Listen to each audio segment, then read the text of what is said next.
Druidsfire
from MMOcentral.com again. I have the world first exclusive interview with Mr. Bill Champagne, aka Darth Celtics, the lead composer of Lord of the Rings Online and also composer of a bit of Dungeons and Dragons Online, and also head of QA for Lord of the Rings Online.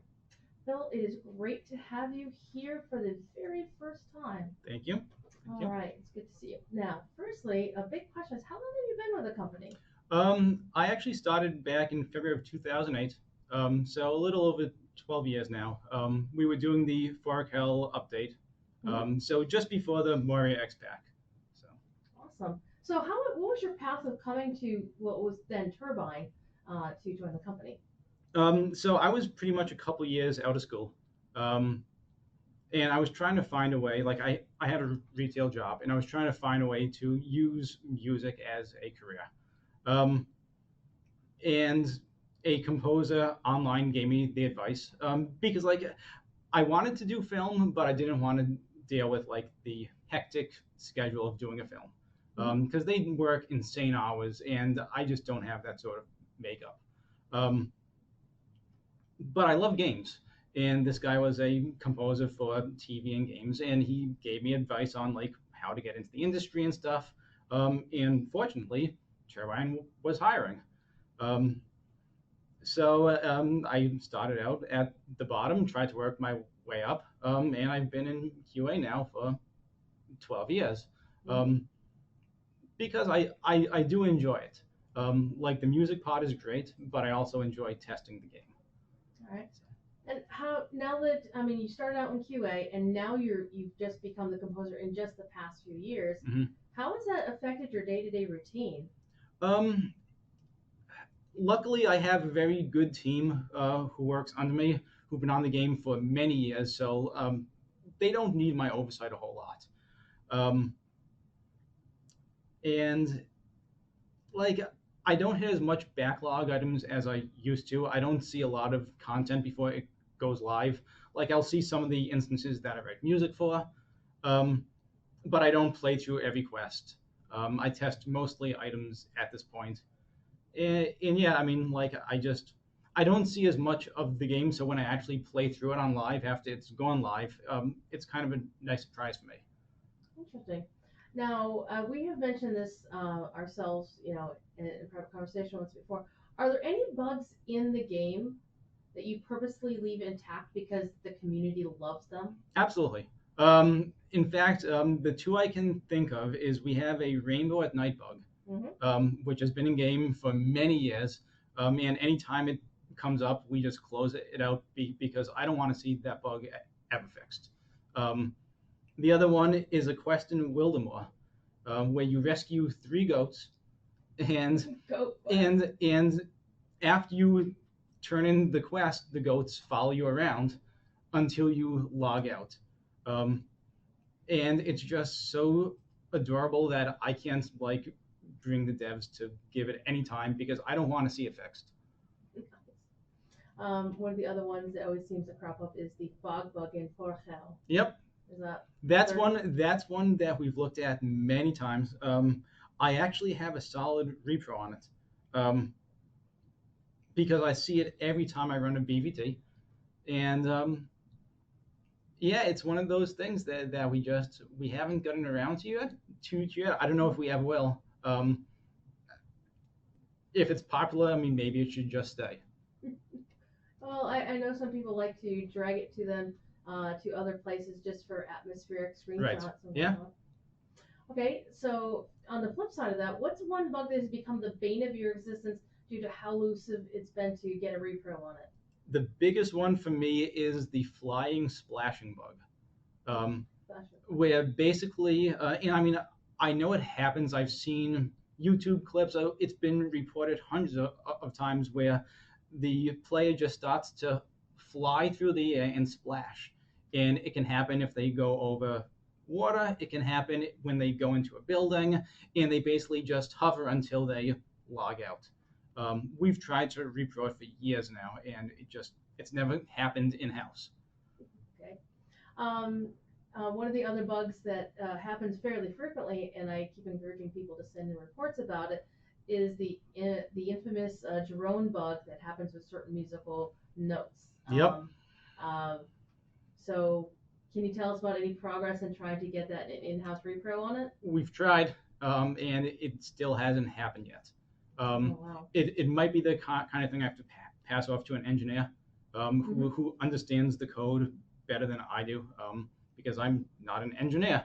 I mean, there's an easy fix for it. You either log out, zone out, or you find which node it is through the filter, and then just filter it for a second and unfilter it, and then Right. it goes away until the next time it occurs. Yeah, but it's one of those things that's definitely a pain. And I mean, I see the forum posts and stuff.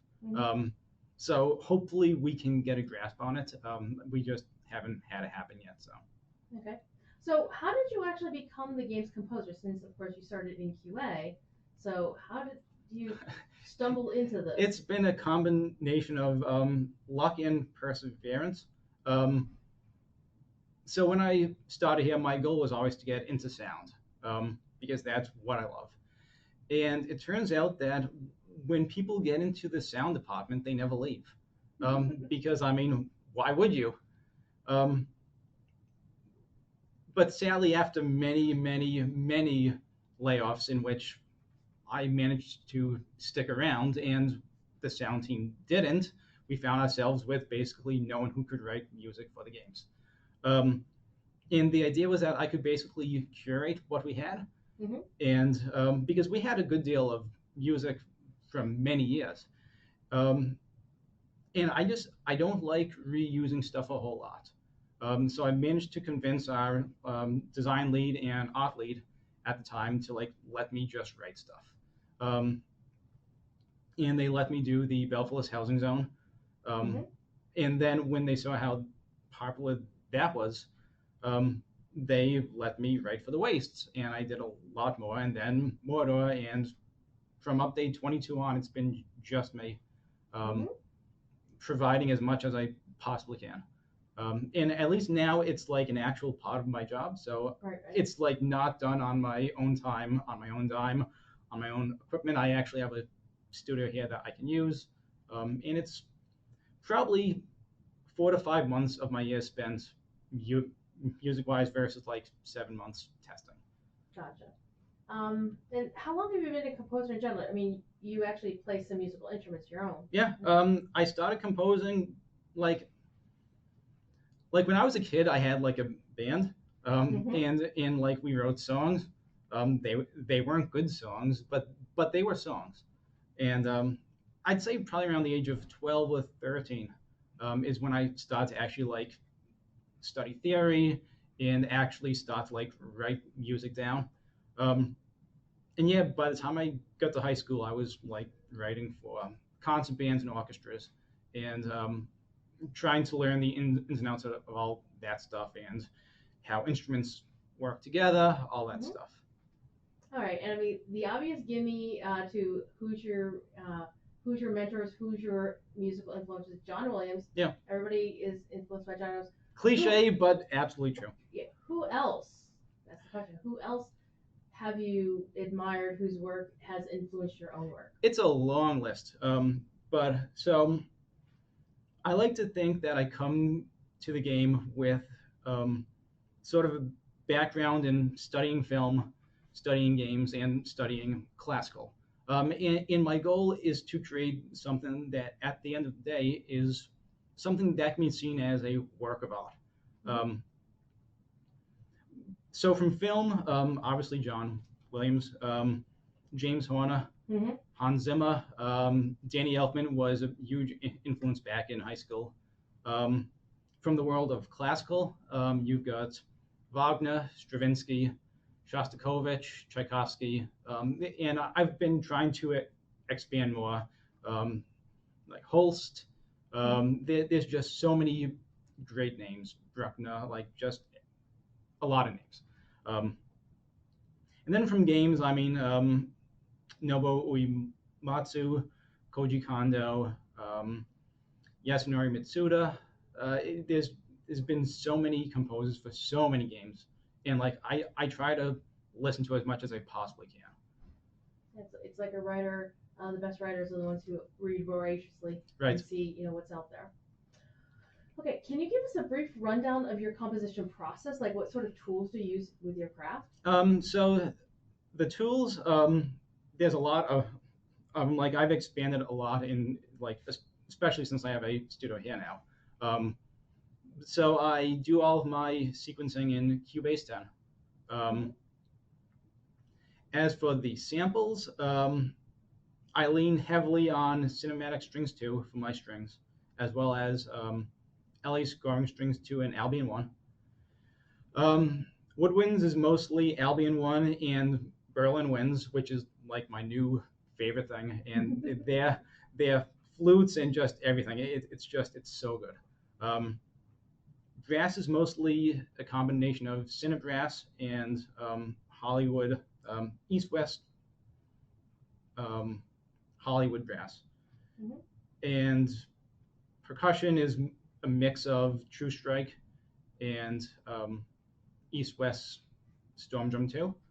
I use the East-West Platinum Choir, and a whole bunch of other things for like, I have things specifically for hops, specifically for woodwind effects, brass effects, all sorts of things. I lean heavily on East-West for like just solo instruments, when like a lot of other stuff I use for like patches and like maybe not patches, but like just pads, where it's like Albion, you get all of the woodwinds in like one thing, and it's like deep winds versus high winds, and like other things I can like, okay, I need like a specific kind of flute, a specific kind of bassoon, that kind of stuff. So all right, and do you actually write or compose on paper, or you do go straight to tools? I compose a lot of ideas on paper, but like I don't have time to write like full scores now. Like I grew up writing things down. When I do projects for myself, I still write things out by hand. I orchestrate by hand, all that stuff. But here, like I have to write between usually an hour and a half to 2 hours per update. So I don't have time. So I'll like sketch out ideas, sketch out melodies, and then I'll just go right to the sequencer and just make stuff. And you make magic. Yeah, I mean it's people say that, but it's so much trial and error. I mean, I feel like I spend half my time just throwing stuff against the wall and seeing what sticks, because that's just how it works. Like I mean, I can't speak for everyone, but for me, that's how I've always kind of approached it. All right. So it's a very tough question, but can you tell me what the favorite piece that you created for either LotRO or DDO? Because of course you had a lot to do with the Masterminds of Sharn soundtrack. Yeah. I'd say if I can pick two. Yes, you can. So my favorite piece comes from LotRO, update 24. I think it's called Valley Nourished by the Great River, and it's one of the more quiet, laid back ones. And to me, it's like a nice mix of Wagner and Debussy, and I think if I look at my growth as a composer, that's one of those ones that I can see actual growth, like exploring new styles and basically just seeing all these colors that I now know. Right, Um, right. And the other one would be one that I just did for the instance cluster in update 25. I think it's called like Tomes of Darkness. I don't think we've actually released it on YouTube yet, but it should be coming Yes, soon. coming soon. Um, To YouTube near you. but it's basically it's the combat track we use for the Halls of Black Lore. And when I heard that we were doing like a doc library type thing, I immediately thought like Castlevania because every single Castlevania game has some kind of a library in it. Right, right. And I mean, I'm a big fan of all of those scores. Oh yeah, Castlevania 2 is actually one of the 2 games that got me into video game music. Yeah. So, yeah. Yes. So like I was like, can we get away with doing like this Castlevania-esque counterpoint rock track? And the lore people told me, yeah, sure, like let's try it. And it ended up being like this really cool combat track. And like I mean, I know I've done a good job when I play through a track and I immediately want to hear it again. And that was one track I played through like 5 straight times because I'm like, this is actually pretty cool. So. All right. We had talked briefly earlier. Are there any new instruments in the works for our music system? Because you know they want the entire orchestra. Yeah. So what might be on the horizon next? We know that it's a possibility, not a definitive. Yeah, I mean, cello's been one I've wanted to do for a couple of years now. It's just a matter of finding time, because doing a whole new instrument is a lot of work. And I mean, based like just with all the music I've had to do and testing stuff, like I just haven't had time. I'm hoping that maybe next year I'll have some time to actually like put towards that. But that's definitely the next one I want because we don't have any instruments yet that can play in a bass range and have like held out notes. Right. At least not for like string instruments. So. Yeah. Okay. So you gave us a little preview of something coming with the raid, but I'm gonna let people find that for themselves because it's really cool. So I would suggest find some friends, do the raid when it comes out, because when it's at the end, there's some really sweet music cues that you gotta hear. I will say that the whole Sheilas raid is something I've been kicking around now for 3 years. And we were still outsourcing some stuff at the time when I wrote her theme in the Wastes, because she's very briefly teased there. Mm-hmm. Yep. In that session play. Yeah, and I was fortunate enough to do that, and I was just hoping that when we ever did the raid, I'd have the chance to fully develop that theme, which is why I'm glad like now we actually have it, and I can finally do this thing that I've been thinking about now for 2-3 years. So if people want like a preview, a taste of what might be coming, go to the reflection pool and do that session play again. Yep, you'll hear her theme there. So awesome. So one final question before I let you go here. They announced this summer that we'll get to witness the wedding of Aragorn and Arwen. Mm-hmm. And what is a wedding without a badass wedding theme? Yep. Can you tell us what you've been doing with that? So over the last couple of updates, like in update 24, I wrote a theme for Arwen, and in update 25, I briefly teased the theme for Aragorn, and hopefully those 2 themes will intertwine very nicely when it comes to the wedding stuff. I'm hoping to get a live musician who can play some stuff. Nice. We'll see. I still have some legal loopholes to like jump through first. But yeah, it'll be nice to actually have like someone live who can play music that I wrote, and it'll give it a nice extra layer of realism too. Because I mean, it's just the samples sound good, right. But you can never beat working with an actual live musician. Like I mean, they can play exactly what you want. So yeah, I mean, it'll be exciting to see how that turns out. So That'll be amazing. Is there anything else that you'd like to tell folks? I mean, I would like to thank everyone for the support. It's been humbling to see how much people enjoy the stuff that I write. I never thought I'd have an audience so large to actually like listen to stuff that I wrote. I expected to just sit on a shelf until I die, like Charles Ives, and then people love his stuff. So it's nice to actually get feedback and see what people like, what people don't like. So I appreciate that. All right, thank you, Bill. It's very much very grateful for your time here today. Yep. Thank you. All right, and have a great day out there.